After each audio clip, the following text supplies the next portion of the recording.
Hello and welcome back to Everything Tumbler Tutorials. My name is Rebecca and today I'm going to be showing you a Crackle tumbler over glitter. So the first thing we're going to do is go ahead and spray paint the tumbler. I'm going to be using Cosmo from Color Shot. In today's video, I'm going to go ahead and show you the epoxy glitter method. When doing the epoxy glitter method, it really doesn't take very much epoxy. Though it will not take 1 ml to cover this entire tumbler, doing it this way, you would still want to measure out your epoxy in order to make sure it cures correctly.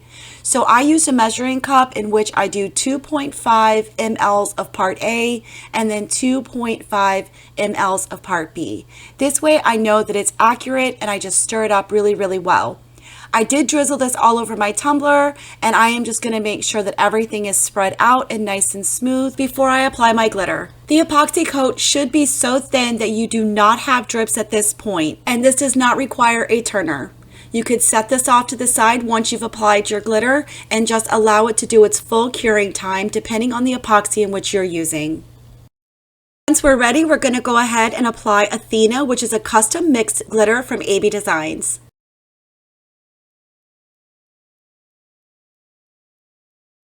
Once I'm completely satisfied with my glitter coverage, I will just set this off to the side. In about 3 hours, I can re-epoxy over this glitter.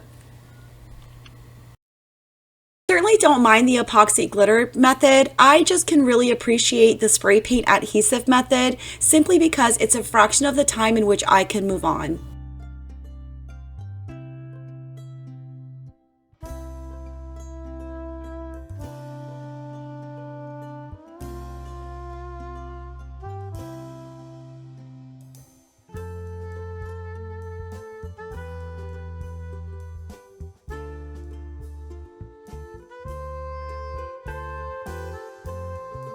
Once this initial set of epoxy has fully cured, we can then move on to another coat of epoxy, and this does not need to be sealed first.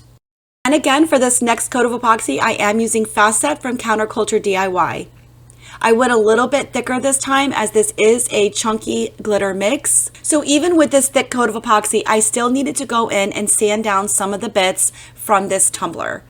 Once I got all the sanding bits cleaned up, I was then able to go in with my Elmers Glue, which is the first phase of the Crackle effect.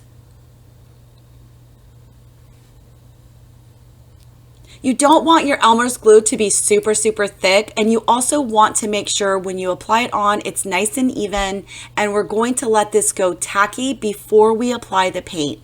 I also want to apologize that I did not hit record when I applied the paint, but I have done Crackles several times before and I'll be sure to link one down below. Basically, we're going to let this go tacky. Once tacky, we can then go ahead and paint over the tumbler, and you can use heat or you can set this off to the side and let it start crackling on its own. Because I was a little bit thick with the Elmer's glue, I think that's why I didn't crackle that much. So I decided to go in and kind of give it a little bit of a geode, crackle help if you will, and I'm simply using a baby wipe, pushing kind of aggressively, rubbing vigorously in the same spot, and I'm not having to use any acetone or anything crazy like that. It's a simple baby wipe and it comes right off because you're only working with acrylic paint and Elmer's glue. At this stage, you can do more or less to expose more or less glitter. It's entirely up to you.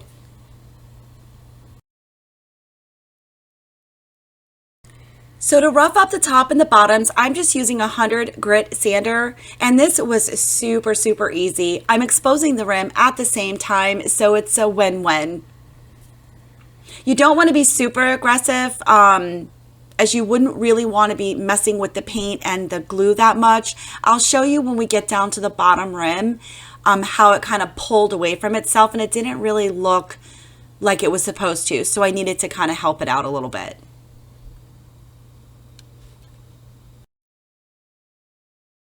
We're basically going to do the bottom end exactly the same, and this is the spot that I was talking about that I peeled away and it just looked not right.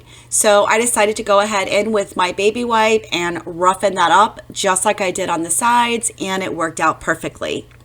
Then when I had that corrected, I went ahead with the sand block and did the bottom rim just as I did the top.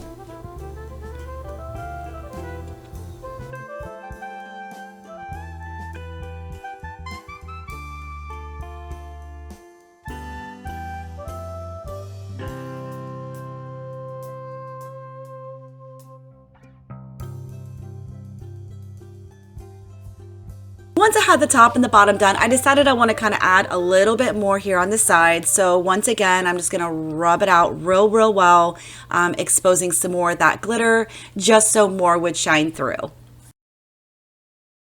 Once you're done with exposing all the glitter that you want, it's time to go ahead and epoxy. This tumbler does not need to be sealed first, and I am going to be going in with Fast Set from Counterculture DIY for this next coat.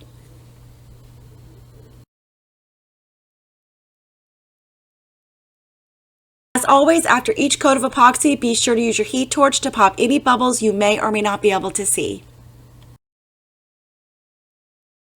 So for this design today, I have chosen a watercolor floral theme, which is a 12 by 12 sheet from AB Designs.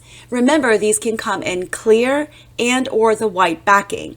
I've chosen to use the one that has the white backing just to give it some additional pop on the tumbler.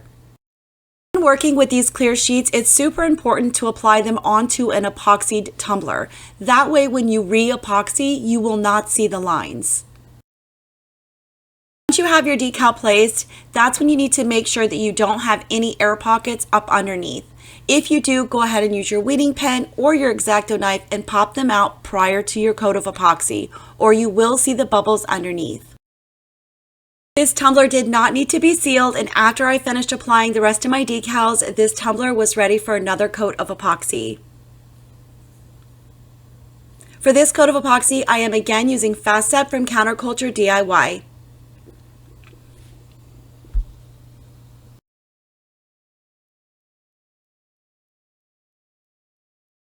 And here she is, fully completed. I absolutely love this tumbler. It's been a minute since I've done a glitter crackle. I hope you guys enjoyed this tutorial. Drop me a comment down below and let me know what you think. Also, if you haven't already, be sure to like and subscribe to my channel for more tutorials coming soon.